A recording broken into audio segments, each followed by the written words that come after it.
I am the Tofu Golem. Please enjoy the video. You start by confirming units because limits lock to unit scale. Type units, pick your unit and precision so dimensions behave predictably. Once done, type limits to begin. You will be prompted for the lower left point, enter 0, 0.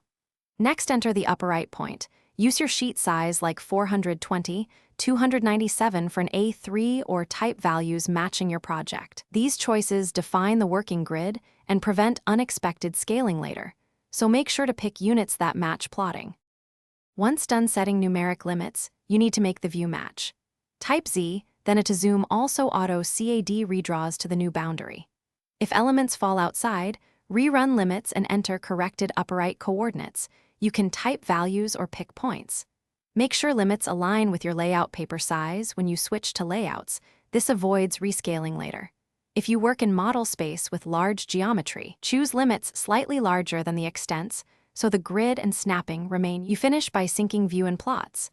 After zoom all, switch to layout and set viewport scale to match your drawing limits for accurate plotting.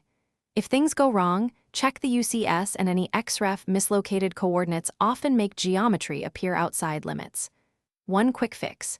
Use Z then E, zoom extents, to reveal stray objects, then correct or move them inside limits. Finally, save these settings to a template so you won't repeat setup on future projects. Thanks for watching. Consider subscribing if we helped you today.